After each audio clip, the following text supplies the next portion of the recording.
She apologized for asking a stranger for help at a train station.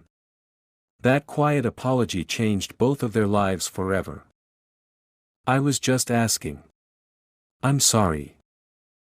The words came out so quietly that they almost dissolved into the noise of the train station before anyone could truly hear them. Announcements echoed from the ceiling, suitcases rolled across the floor, footsteps hurried past in every direction, yet the small blonde girl standing near the platform felt completely invisible. She tightened the straps of the pink backpacks on her shoulders, as if bracing herself for a blow that had already landed. She stood in front of a man who clearly did not belong to this place in the same way she did. His dark coat was perfectly tailored, his shoes spotless despite the slush outside, and the phone in his hand looked far more expensive than anything she had ever owned. His dark hair was neatly styled, and his blue eyes were sharp, distant, used to looking past people rather than at them. His name was Daniel Rose, though she didn't know that. To her, he was simply someone who looked important enough to know what to do. She had gathered her courage for several minutes before approaching him. She had practiced the words in her head, repeating them silently while her heart pounded so loudly she was afraid it would give her away. But when she finally spoke, everything she had prepared slipped out wrong, smaller than she intended, filled with apology instead of hope. Daniel looked at her, irritation flickering across his face before he could stop it. He had been running late, his thoughts buried in schedules and missed calls, and the last thing he expected was to be interrupted by a child. For a brief moment, he wondered where her parents were, then dismissed the thought just as quickly. "I'm not an information desk," he said curtly, his voice clipped and impatient. The girl flinched, as if she had expected this answer all along. Her blue eyes dropped to the floor, and she nodded quickly, her blonde hair falling forward to hide her face. "I'm sorry," she whispered again, softer this time, the words barely audible. "I didn't mean to bother you." She stepped back, then turned away before he could say anything else. Her small shoes moved slowly across the wide station floor, each step heavy despite her size. The white dress she wore looked thin and wrinkled, unsuitable for the cold evening air that crept in every time the doors opened. The pink backpacks pulled at her shoulders, making her lean forward slightly as she walked, as if she were already tired of carrying more than a child should. Daniel watched her leave without meaning to. Something about the way she apologized stayed with him, echoing unpleasantly in his mind. Children usually demanded attention or cried when they were refused. This one had apologized for existing in his space. He glanced at his watch, then back at his phone, trying to shake the feeling off. But when he looked up again, his eyes found her small figure disappearing into the crowd, and a strange unease settled in his chest. She wasn't heading toward anyone. No adult was waiting for her. She didn't look back, as if she already knew no one would follow. Around them, the station continued to move, alive and indifferent. Trains arrived and departed. People laughed, argued, embraced, and rushed away. And in the middle of it all, a little girl with pink backpacks walked alone, having just learned once again that asking for help came with an apology attached. Daniel stood exactly where he was for several seconds after the girl disappeared into the moving crowd, his phone still in his hand, the screen dark where a call notification had faded. He told himself there was no reason to keep watching, that children got lost and found again every day, that this wasn't his responsibility. The thought sounded logical, clean, familiar. It was the kind of reasoning that had guided most of his life. Still, his gaze drifted back to the space where she had been standing. Something about the way she had said sorry unsettled him. It hadn't been dramatic or loud, but careful, as if she had already learned that asking for help came at a cost. He frowned slightly, slipping his phone into his coat pocket, his mind replaying her small voice against the loud chaos of the station. He started walking toward the exit, but after only a few steps, he slowed. Through the glass walls near the waiting area, he caught sight of the girl again. She was sitting on a long metal bench, her feet dangling above the floor, the pink backpacks resting heavily against her sides. She wasn't looking around in panic or searching for someone familiar. She simply sat there, hugging the straps, staring straight ahead as if she were waiting for something that might never arrive. Daniel stopped. He told himself he was only checking, only making sure she wasn't in immediate danger. Yet his feet changed direction without conscious decision, carrying him toward her. As he approached, he noticed details he hadn't seen before: the way her white dress was slightly too big, the faint dirt smudge on one knee, the redness around her eyes that suggested she had cried earlier and forced herself to stop. He cleared his throat softly, unsure how to begin. "Hey," he said, lowering his voice. "Where are your parents?" The girl looked up slowly. Her blue eyes were calm but tired, holding none of the panic he expected. She studied his face for a moment, recognizing him immediately, then nodded politely, as if he were someone she had already learned not to expect too much from. "My mom told me to wait here," she said. "When?" Daniel asked. "Today," she replied after a pause. "In the morning." The answer landed heavily. Daniel glanced around instinctively, scanning the station for any sign of an adult looking for a child, but the people around them moved with the same indifference as before. "Has she called you?" he asked. The girl shook her head. "My phone doesn't work," she said quietly. It was hers. Daniel felt something tighten in his chest. He sat down on the bench across from her, careful to keep some distance, aware of how large he must seem to her. "What's your name?" he asked. "Lily," she answered. "I'm Daniel." She nodded, absorbing the information without comment. "Why did you come to me earlier?" he asked gently. "What were you trying to ask?" Lily hesitated, her fingers tightening around the backpack straps. "I wanted to know which train goes to the hospital," she said. "But then I forgot the name of it." Daniel inhaled slowly, the noise of the station fading around him as her words settled in. "Why the hospital?" he asked. Lily looked down at her hands. "Because my mom is there," she said. "She said if something happened, I should stay here. But it's been a long time."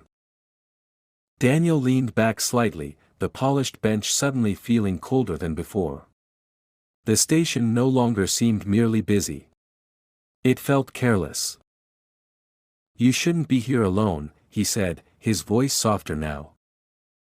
"I know," Lily replied. "That's why I asked." The simplicity of her answer left him without a response. He looked at her again, really looked, and understood that walking away now would be a choice, not an accident. Whatever meeting he was late for no longer mattered. Whatever plans he had could wait. "All right," he said after a moment. "Let's figure this out together." Lily looked up at him, surprise flickering across her face for the first time. "Really?" she asked, cautiously. "Yes," Daniel said. "I'm here." She nodded slowly, as if storing the word somewhere safe, and for the first time since he had met her, Daniel saw something change in her expression. It wasn't happiness or relief, not yet, but the fragile beginning of trust, forming quietly in the middle of a crowded station that had almost swallowed her whole.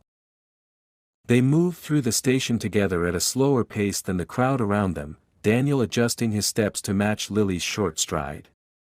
He noticed how carefully she walked, keeping close to him without actually holding his hand, as if she didn't yet know whether she was allowed to.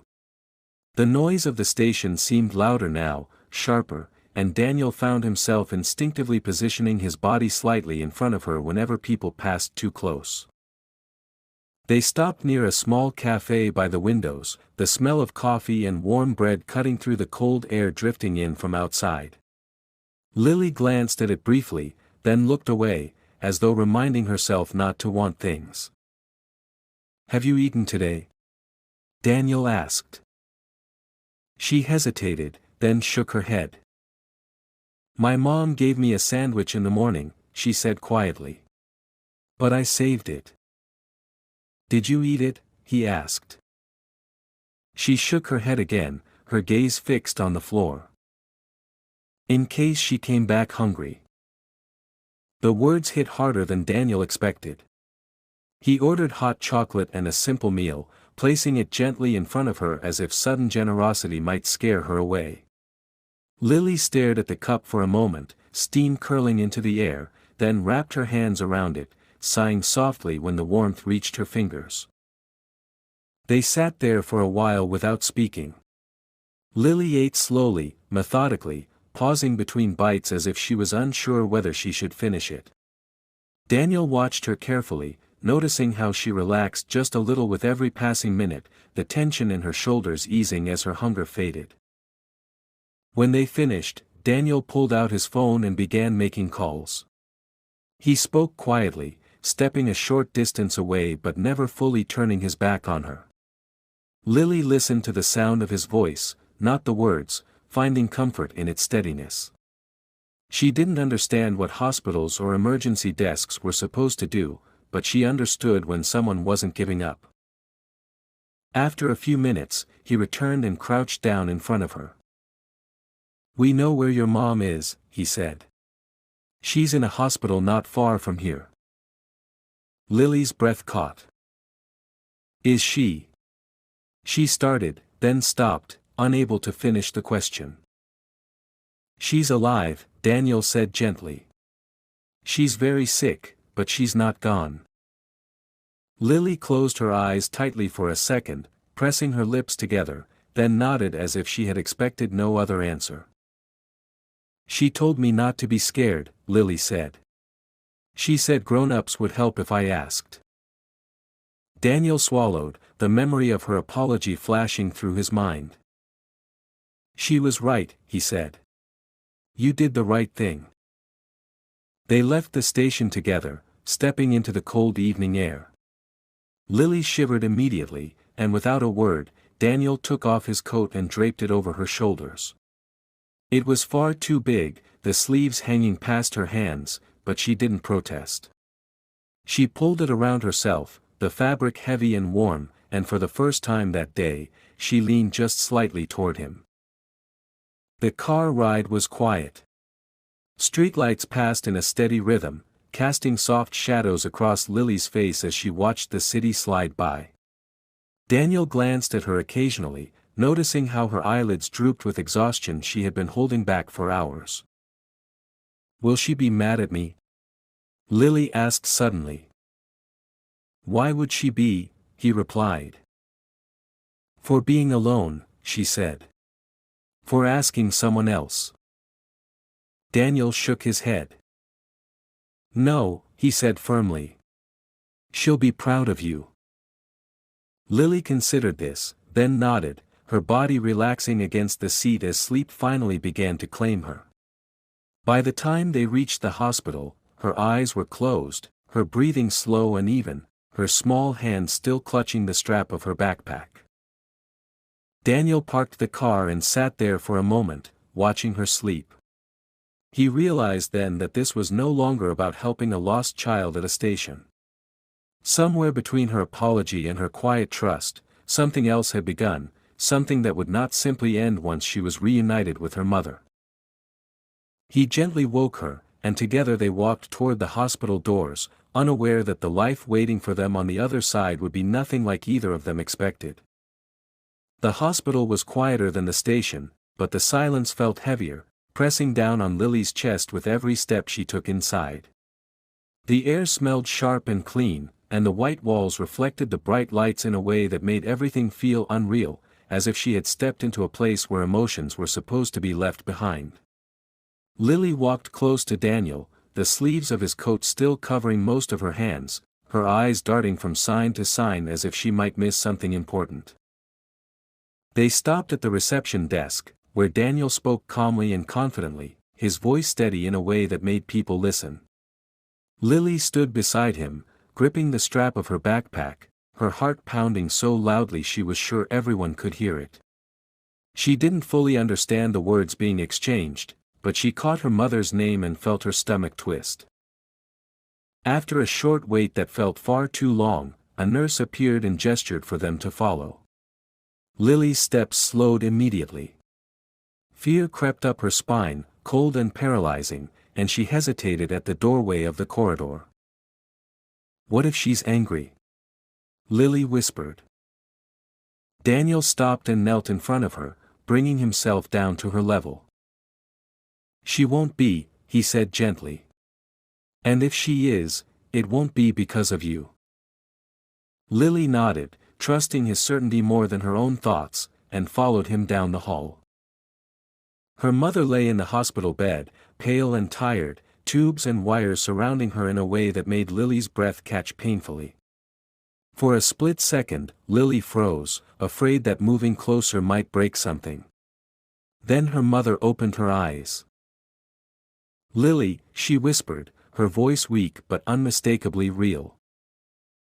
Lily ran to her, dropping her backpacks on the floor and climbing carefully onto the chair beside the bed. She took her mother's hand in both of hers, holding on as if letting go might make her disappear. "I waited," Lily said quickly, the words spilling out in a rush. "I didn't move. I asked someone like you said." Her mother's eyes filled with tears. "I know," she murmured. "I'm so proud of you." Lily's shoulders finally relaxed, the tension she had carried all day breaking apart as she leaned closer to her mother. Only then did her mother notice Daniel standing quietly near the door. "Who is this?" she asked softly. Daniel stepped forward slowly, unsure of his place but unwilling to retreat. "My name is Daniel," he said. "I found Lily at the station. She was alone." Her mother closed her eyes briefly, emotion flickering across her face. "Thank you," she said when she opened them again. "I was so afraid she would be scared." "She was brave," Daniel replied. "Braver than most adults." The doctor came in not long after, speaking in careful tones that balanced honesty with reassurance. Lily didn't understand everything, but she understood enough to know that her mother was very sick and that things would not return to how they had been before. She sat silently, holding her mother's hand, listening as if the sound of her voice might keep her anchored. When the doctor left, the room felt smaller, the truth settling heavily between them. "I didn't want you to be alone," her mother said quietly, looking at Lily. "That's why I told you to wait there." "I wasn't alone," Lily replied, glancing at Daniel. "He helped me." Her mother followed her gaze, meeting Daniel's eyes again with a look that held both gratitude and exhaustion. "I don't know how to thank you," she said. Daniel shook his head. "You don't have to," he replied. "I'll stay until you're better." The words surprised even him, but once spoken, they felt right. Lily leaned back against the chair, her small body heavy with exhaustion and relief. For the first time since morning, she allowed herself to believe that asking for help had not been a mistake, and that sometimes an apology was not the end of a story, but the beginning of something quietly life-changing.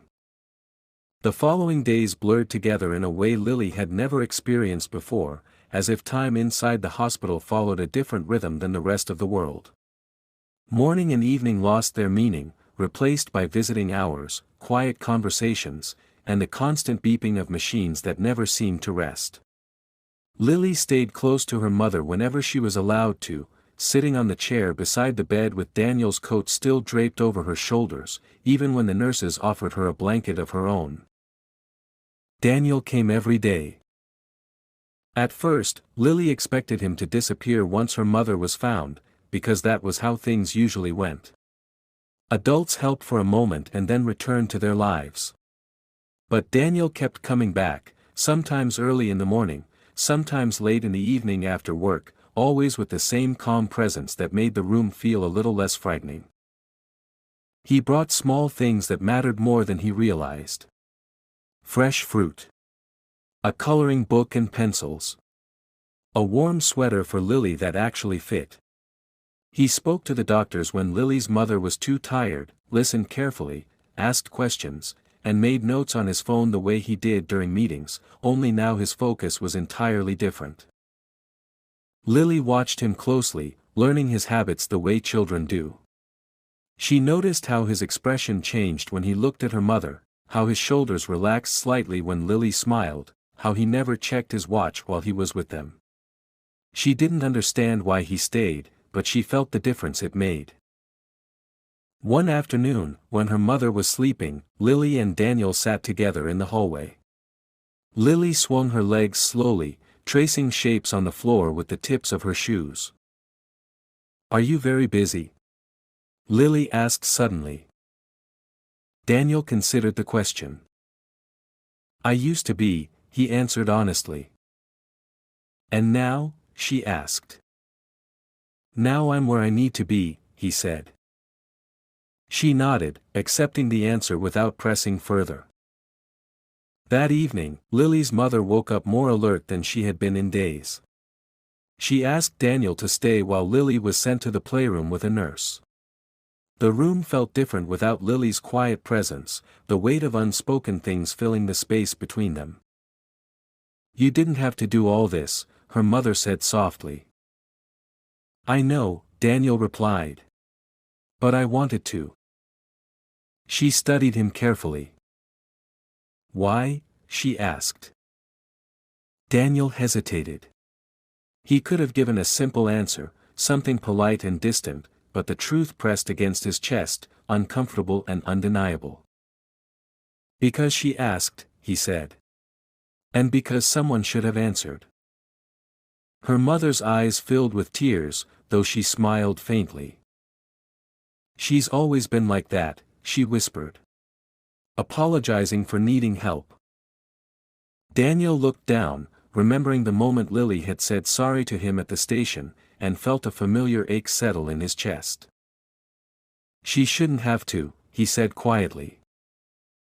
When Lily returned, her mother pulled her close, kissing the top of her head. "You did exactly what you were supposed to do," she said firmly. "You were brave." Lily leaned into her, then looked over at Daniel. "You stayed," she said, almost surprised.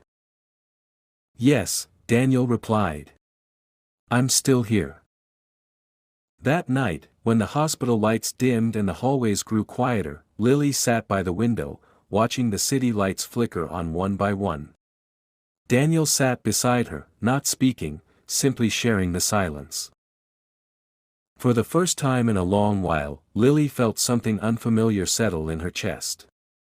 It wasn't happiness, not yet, and it wasn't relief either. It was the fragile belief that maybe she didn't have to carry everything alone anymore. The change came quietly, without warning, the way the most frightening things often do. Lily noticed it before anyone explained it to her, in the way the nurses moved more quickly, in the way her mother's smiles grew weaker and shorter, as if they cost too much energy to hold. The room felt heavier, and even the light coming through the window seemed duller than before. That morning, Lily wasn't allowed to sit by the bed right away. A nurse gently guided her to the hallway, speaking in a soft voice that tried too hard to sound calm. Lily didn't argue. She simply nodded and walked out, clutching her backpack to her chest as if it were armor. Daniel followed, his jaw set, his steps measured, though something tense and unfamiliar burned behind his eyes. They sat together in the waiting area, surrounded by strangers pretending not to listen. Lily's legs didn't swing this time. They stayed still, her feet pressed flat against the floor as if she were afraid to move even an inch. "Is she getting worse?" Lily asked quietly. Daniel took a slow breath before answering. "She's very tired," he said carefully. "The doctors are doing everything they can."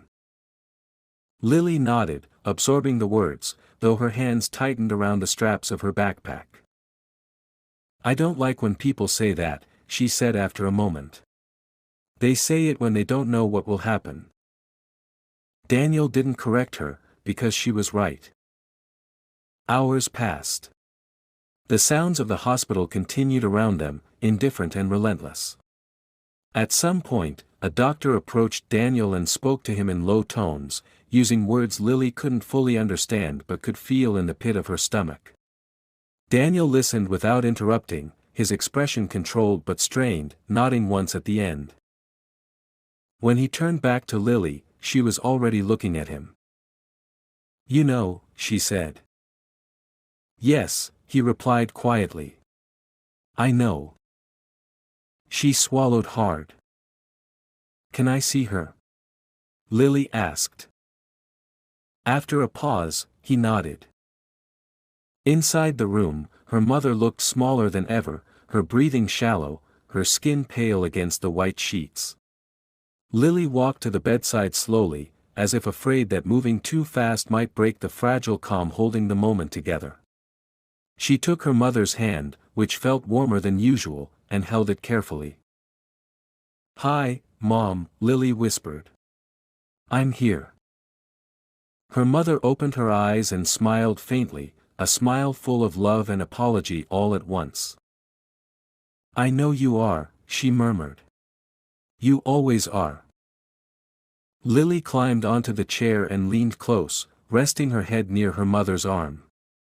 Daniel stood a short distance away, giving them space while remaining close enough to step in if needed. He had never felt so powerless, surrounded by machines and professionals, yet unable to do the one thing he wished for most. Her mother's gaze drifted toward him. "You stayed," she said softly. "Yes," Daniel replied. "I promised." She studied his face, as if searching for something deeper than reassurance. "Please," she said quietly.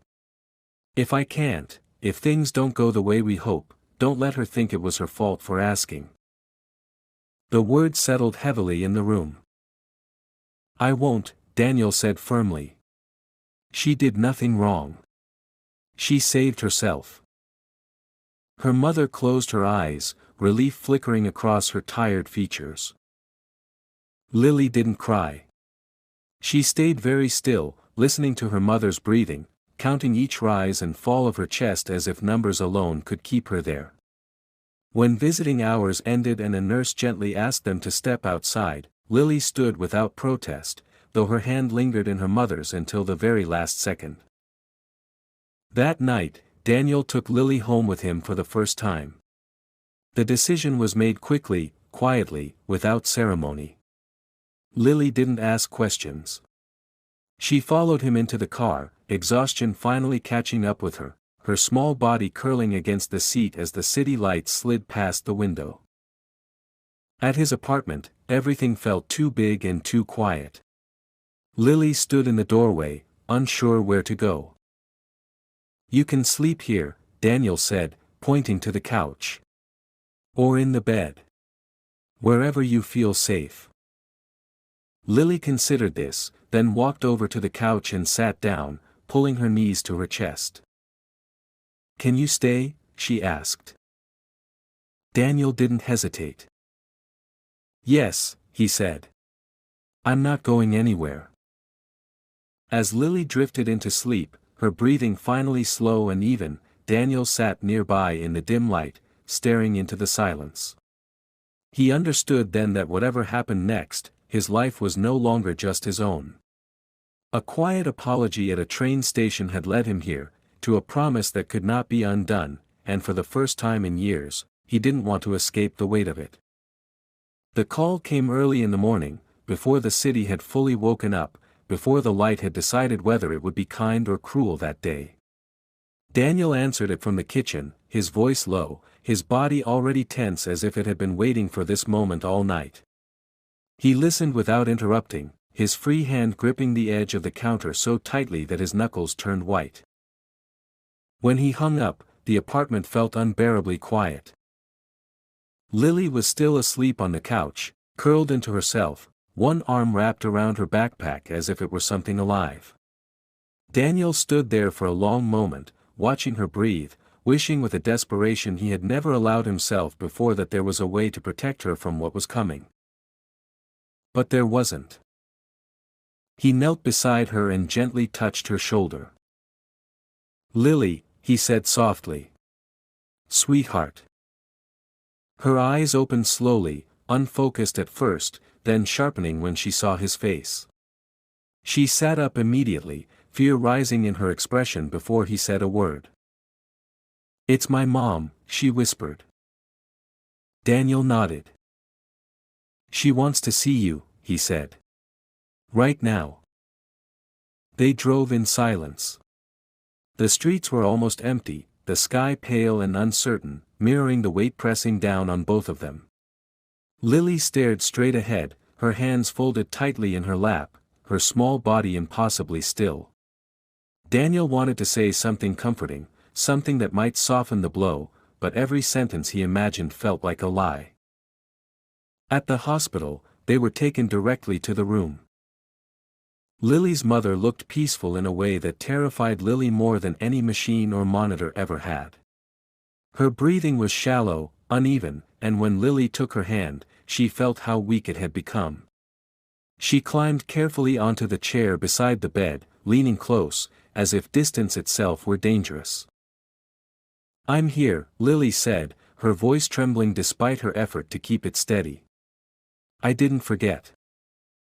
Her mother opened her eyes slowly and smiled, a fragile, beautiful smile that broke something deep inside Daniel. "I know," she whispered. "You never forget." Lily pressed her forehead gently against her mother's hand, tears finally spilling over. "I was scared," she admitted. "But he stayed. He didn't leave me." Her mother's eyes shifted to Daniel, gratitude and relief washing over her face. "Thank you," she said quietly. "For hearing her." Daniel shook his head slightly. "She did all the brave parts herself," he replied. "I just listened." The time they had was short, slipping away in quiet moments and whispered words. Lily talked about small things, about the station, about the hot chocolate, about how Daniel's coat was too big but warm. Her mother listened as if every word were something she wanted to carry with her. "I need you to remember something," her mother said softly, her voice growing weaker. "You didn't do anything wrong. Asking for help saved you." Lily nodded, tears streaming down her face. "I'm sorry I said sorry," she whispered. Her mother smiled faintly. "You don't have to apologize for needing someone," she said. "Promise me you'll remember that." "I promise," Lily said, though her voice broke on the word. Daniel stood quietly nearby, his presence steady, his heart aching with a grief that wasn't his alone anymore. When the nurse finally stepped in and spoke gently, Lily didn't fight or scream. She simply leaned back against Daniel's chest, her small hands clutching his coat as if it were the only solid thing left in the world. When it was over, the room felt unbearably still. They left the hospital together, Lily holding Daniel's hand tightly now, no longer afraid to reach for it. Outside, the day had fully arrived, bright and indifferent, people going about their lives as if nothing monumental had just happened. In the car, Lily stared out the window for a long time. "She's gone," she said finally, not as a question but as a truth she needed to say out loud. "Yes," Daniel answered. "But you're not alone." She turned to look at him, her eyes red and exhausted. "You'll still stay?" she asked quietly. "Even now?" Daniel met her gaze without hesitation. "Yes," he said. "Especially now." Lily leaned back against the seat, closing her eyes, grief washing over her in slow, heavy waves. Daniel drove on, knowing that the road ahead would be hard, that there would be days filled with anger, sadness, and questions with no easy answers.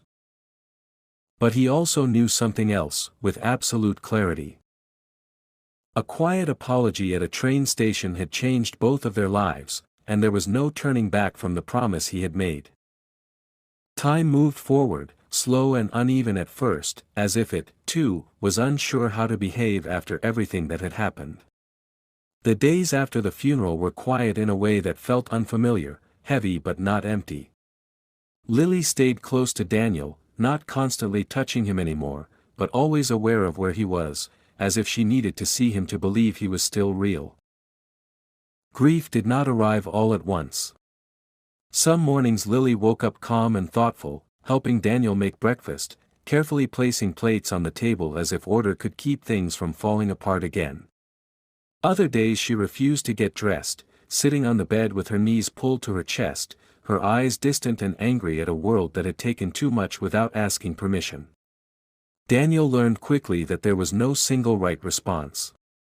He learned to listen without correcting, to stay without fixing, and to apologize when he made mistakes instead of pretending he knew what he was doing. The apartment changed around them. Lily's pink backpacks no longer sat by the door like emergency luggage. They were unpacked, their contents sorted into drawers and shelves. Daniel bought her clothes that actually fit, books she chose herself, and a small nightlight because she admitted one evening, almost casually, that the dark felt louder than the light.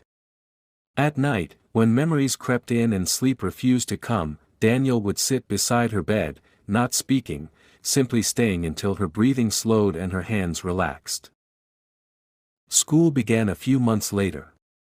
On the first day, Lily stood at the gate holding Daniel's hand, her white dress replaced by a simple jacket and sneakers, her posture stiff with nervous energy.